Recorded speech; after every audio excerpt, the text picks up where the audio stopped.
Love is in the Air is Azeroth's parallel to Valentine's Day in the real world. Unlike most of the in-game holidays in WoW Classic, the event actually provides some decent buffs for players in the form of chocolates, gift collections, and friendship bracelets.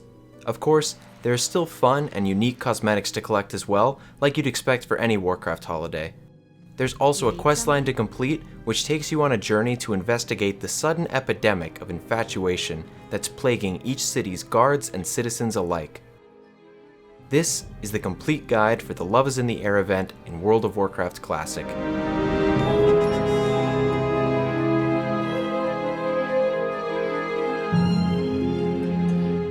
Love is in the Air is a fairly brief holiday, occurring only from February 11th through February 16th. Notably, this event occurs on different dates and lasts much longer in modern WoW. The holiday occurs in every major faction city, but the majority of questing will take place in Stormwind for Alliance players and Undercity for Horde players. If you want to complete an Alliance or Horde gift collection, you'll have to visit all of the cities you're allied with, but I'll talk more about that after we cover the quests. This video takes place mostly from an Alliance character's perspective, but I'll be sure to mention Horde specifics, and coordinates for all the NPCs will be listed in the description below.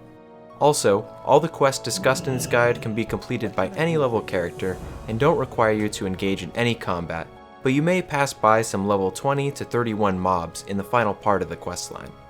The first quest isn't technically part of the main quest chain, but completing it will lead you close to the NPC that does start the chain. There's no reward for completing this first quest aside from a bit of trivial lore, so feel free to skip ahead to the actual beginning of the questline.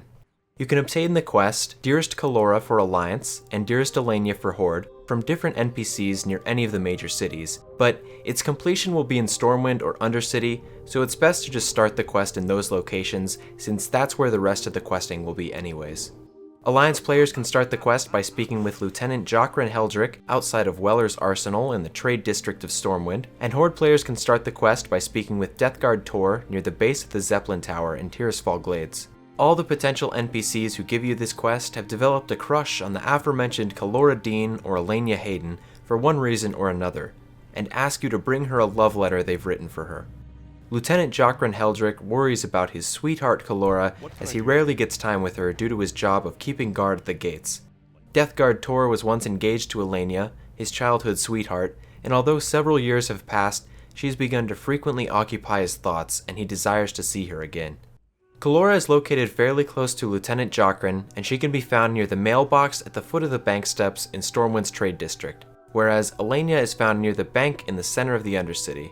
Their responses differ depending on who you started the quest with, but for Lieutenant Jokran, Colora is happy to receive the message, as it's the first one she's received from her beau.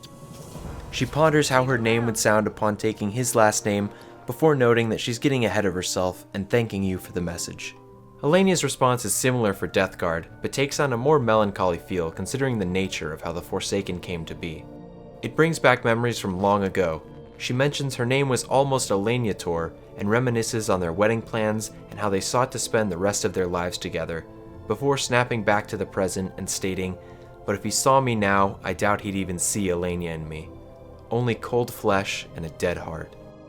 A bit depressing for Valentine's Day, but I guess that's the nature of Warcraft's default goth race. To begin the main quest chain, grab a quest called Dangerous Love from Artisan Modder near the fountain in the Trade District of Stormwind, right next to Colora.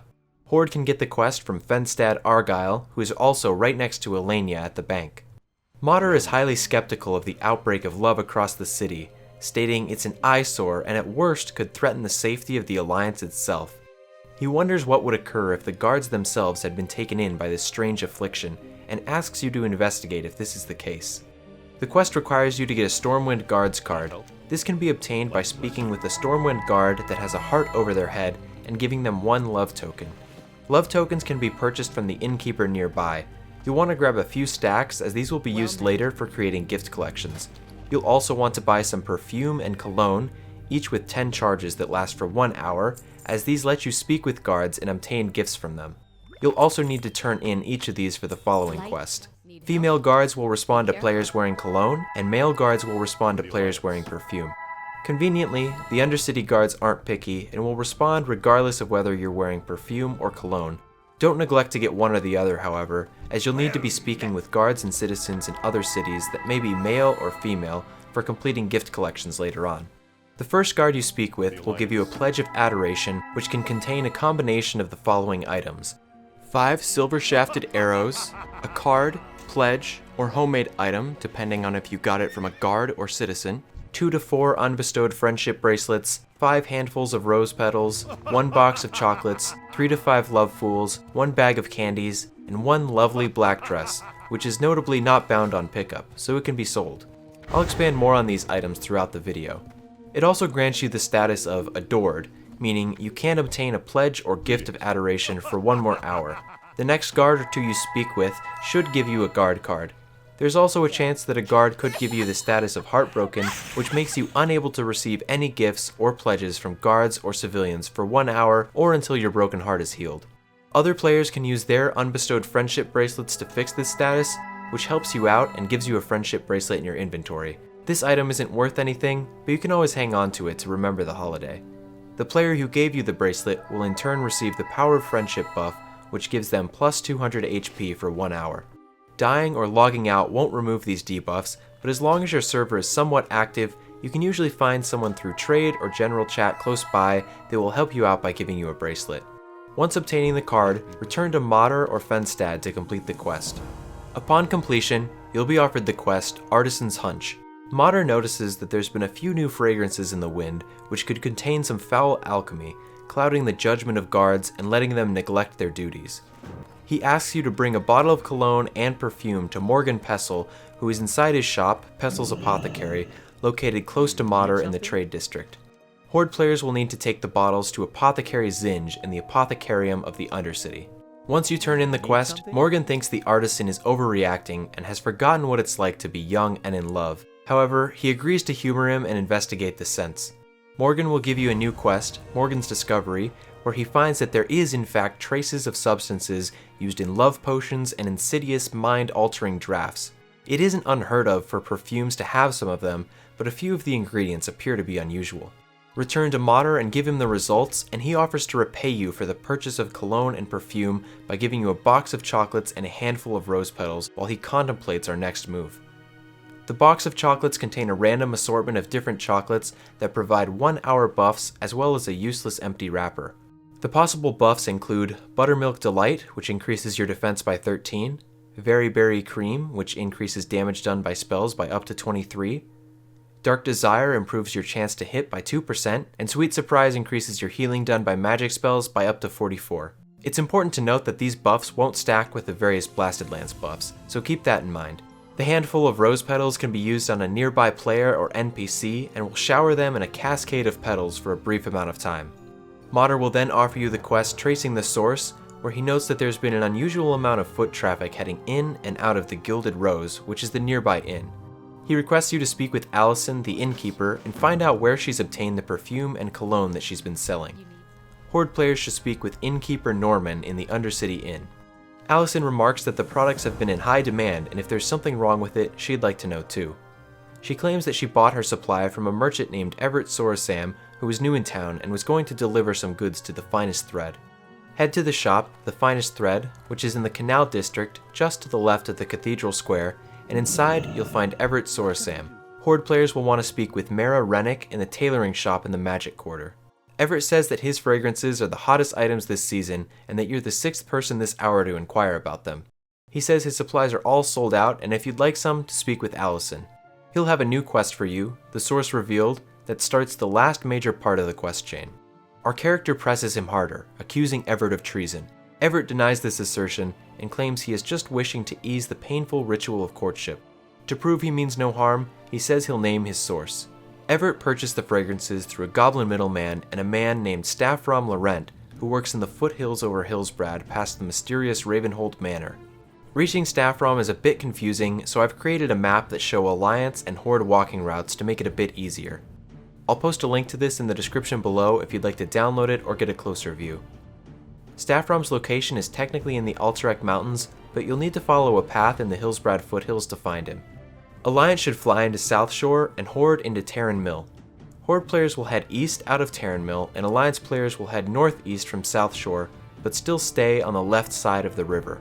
Facing east from Terran Mill, there will be a path that zigzags up the mountain. Cross the river and head towards this path. Follow it to the top of the mountain until you reach a cave. Walk through the cave and you'll have reached the Alterac Mountains, specifically Ravenhold Manor. Head up the path towards the manor and take a right under the porch. Continue heading south until you reach the other side of the mountain. Follow the grass down a bit and turn left until you reach a valley and resume heading north. Eventually, you'll run into an undead near a cauldron. This is the man that we've been looking for. Apothecary Staffron Laurent, who is sporting the same look as Corey Taylor from Slipknot 20 years ago, is part of the Royal Apothecary Society, created by Sylvanas Windrunner in an effort to create a new undead plague that could wipe out the Scourge. Unfortunately, Staffron seems to have gone rogue and taken a different alliance, one with the Shadow Council, which is a group of warlocks that serve the demons of the Burning Legion. The Horde questline explains this a bit better, but the gist is that he was an odd member of the Royal Apothecary Society who decided to split from the group. Staffron is proud of his creations, calling them wonderful smells and irresistible. His reasoning for effectively poisoning the cities is that once the warriors of the Alliance and Horde are smitten with feelings of love, they'll lose their edge and will be powerless to stop the rise of the Shadow Council. You can complete the quest after speaking with him, and surprisingly, there's no conflict or combat at this point. Click the fragrant cauldron nearby to collect your unique cosmetic reward. Options include blue, purple, and red dinner suits and dresses. And that wraps up the Love is in the Air quest chain. That isn't all the holiday has to offer, however. By giving love tokens to various guards and citizens throughout your allied cities, you'll obtain homemade items, pledges of loyalty, and guard cards. These can be combined into gift collections for each city, and ultimately a faction gift collection which gives some fun rewards. Here's how this is broken down. Each city's civilians will give you a gift unique to their city. For example, Darnassus civilians give out handmade woodcrafts, Ironforge citizens give out dwarven homebrew, and Stormwind citizens give out homemade bread. The guards in these cities also give out unique pledges of loyalty and guard cards. If you combine 5 of a city's homemade goods, you'll obtain an item representing the collection of those items. For example, 5 handmade woodcrafts from Darnassus turn into a box of woodcrafts. You can do the same with 5 pledges of loyalty, which in Darnassus would create a Darnassus pledge collection. And with 5 guard cards, or sentinels cards for Darnassus, you can create a stack of cards. With these 3 items, the box of woodcrafts, the Darnassus pledge collection, and the stack of cards, you can combine them to create a Darnassus gift collection, which will give you a buff of plus 30 agility for 1 hour. Orgrimmar's gift collection gives the same amount of agility. Stormwind and Undercity gift collections give a boost of plus 30 to intelligence, and Ironforge and Thunderbluff gift collections give plus 30 stamina. The gift collections won't stack with each other, but they will stack with other elixirs or scrolls of the same type, which makes them a really decent buff. However, since the collections don't stack with each other, make sure to complete the collection of the buff that you want the most as the last city you visit. You'll want to create a gift collection for every city in your faction. This will let you combine them to form an Alliance gift collection or Horde gift collection. To obtain all these items, just run around each city looking for civilians and guards with hearts above their heads. You can also give love tokens to the same person multiple times. Just wait a minute or so for their heart to pop back up before speaking with them again. I don't think there's a specific list or optimal route for doing this in each city, but it shouldn't take too long to complete this just by exploring on your own.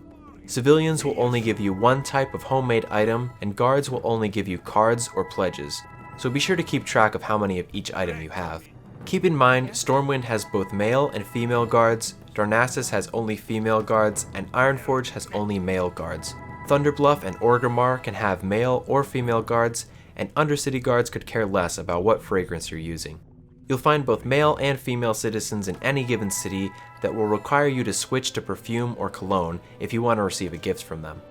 Near the leaders of any of the major cities, you'll find a flying goblin named Kwee Q Peddlefeet. He offers a repeatable turn-in called Gift Giving, where you can turn in an Alliance or Horde gift collection and receive 5 handfuls of rose petals or 5 silver shafted arrows along with a box of chocolates. There's a bit of a faction and race-based competition here, where you can see how many gift collection turn-ins each leader and each faction overall has received. Whichever faction leader is the most popular at the end of the event will get to keep Kwee in their city for an extra week. This matters because doing /kiss to Kwee gives you a plus 200 HP buff that lasts for 1 hour. Also, I'm not sure if this still works, but last year Reddit user Spanky_SSB revealed that the Smitten buff actually stacks once per week. Last year, Kwee Q Peddlefeet was also bugged and stayed around for a few months in the capital cities, so his brother's level 19 Twink Druid was able to get insanely high HP just by visiting Kwee Q Peddlefeet once a week every time he logged in. You can keep doing these turn-ins as many times as you want, so don't feel down if your favorite faction leader isn't currently leading the charge. I went over the handful of rose petals and box of chocolates rewards earlier, but silver shafted arrows can be used on players to give them a temporary Kwee Q Peddlefeet pet that follows them around, just like Cupid. The bag of candies gives out 10 different heart candies, each with unique phrases just like candy hearts that you'd find in real life, but they don't have too much use outside of some flavor text. Another gift that you can receive in pledges or gifts of adoration are love fools. This is a dummy target that you can place on the ground that has a bit of health and lasts for 15 seconds. You can use it to distract enemy NPCs, so it can definitely come in handy. It's important to note that love fools, silver shafted arrows, handfuls of rose petals, and chocolates all have durations of 10 days of in-game playtime, so sadly you can't hold on to them indefinitely. That covers everything you need to know about the Love is in the Air holiday in World of Warcraft Classic. Be sure to like the video to help with the YouTube algorithm, and hit the subscribe and bell button for future Classic WoW content and guides. Thanks for watching, and I'll see you next time.